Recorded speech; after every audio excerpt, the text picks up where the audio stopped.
हमारे साथ रामनाथ ठाकुर हैं, जदयू के सांसद हैं। सर, कर्पूरी ठाकुर की आज 100वीं जयंती है, आप उनके लड़के हैं, भारत रत्न दिया जा रहा है, कितना खुश हैं आप? खुशी का ठिकाना नहीं है। 36 वर्षों के संघर्ष के बाद, मांग के बाद भारत सरकार ने और राष्ट्रपति जी ने जननायक कर्पूरी ठाकुर जी को भारत रत्न देने का काम किया।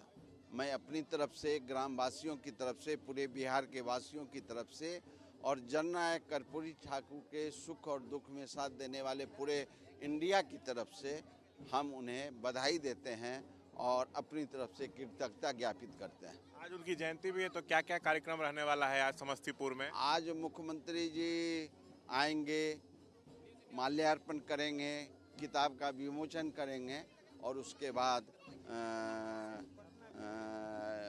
महाविद्यालय में विद्यालय में वो माल्यार्पण करके वहाँ जाएंगे।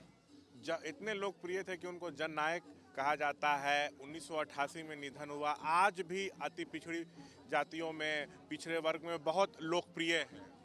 निश्चित रूप से असहाय लोगों के लिए, पीड़ित लोगों के लिए, जिसके साथ अन्याय होता था, न्याय दिलाने के लिए वो संघर्ष रहे, इसलिए उनको जननायक की उपाधि दी गई और भारत सरकार ने उनको भारत रत्न देने का काम किया। बिहार में 5वां आदमी है जिनको भारत रत्न मिला है। मोदी सरकार दे रही है, तो पीएम मोदी से क्या कहना चाहेंगे? यूपीए की भी सरकार। मैं उनसे बातचीत हो गई है, उनको मैं बधाई दे चुका हूँ, कृतज्ञता ज्ञापित कर चुका हूँ। लेकिन सर, इस साल लोकसभा चुनाव भी, तो क्या कुछ सियासी लाभ लेने की भी कोशिश? अब उस चीज में नहीं जाना है। हमारी मांग थी, मांग की पूरा कर दिया जाएगा। अब तो जनता पर है कि जनता क्या करती है। पटना में भी कार्यक्रम हो रहा, आरजेडी की तरफ से, जेडीयू की तरफ से, बीजेपी की तरफ से, सभी दलों की तरफ से जननायक कर्पूरी ठाकुर जी का जन्मदिन मनाया जाता है।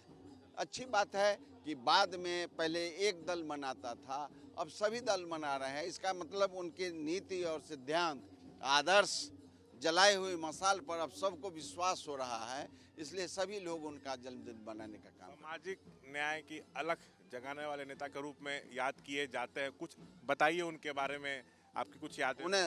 वो 1967 में जब पहली बार उप मुख्यमंत्री बने थे, शिक्षा मंत्री बने थे, वित्त मंत्री बने थे, तो अंग्रेजी हटाने का काम किया था।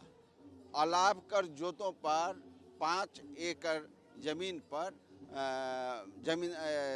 मुआवजा माफ करने का काम किया था। घाट खेबा समाप्त करने का काम किया था।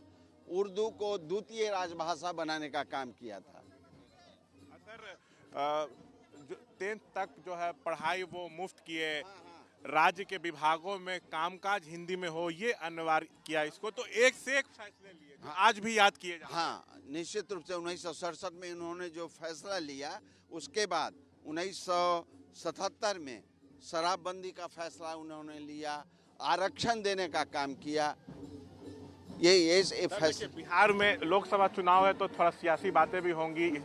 जातीय गणना बिहार सरकार के तरफ से कराई गई है, तो जिसमें अति पिछड़ा वर्ग 36% है, पिछड़ा वर्ग 27% है, तो जोड़ दिया जाए तो 63% के आसपास है। आज भी इस वर्ग में कर्पूरी ठाकुर उतने ही लोकप्रिय हैं, तो लाभ क्या बीजेपी को मिल जाएगा?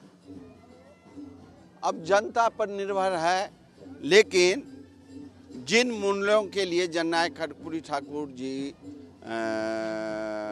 आगे बढ़े थे, उन मूल्यों की पूर्ति भारत दे करके भारत सरकार ने अच्छा काम किया। 88 में निधन हुआ, तब से कई सरकारें आई गई, लेकिन किसी ने नहीं दिया मोदी सरकार। वो समय की मांग है। जब कुछ काम होना रहता है तो समय पर होता है। ठीक।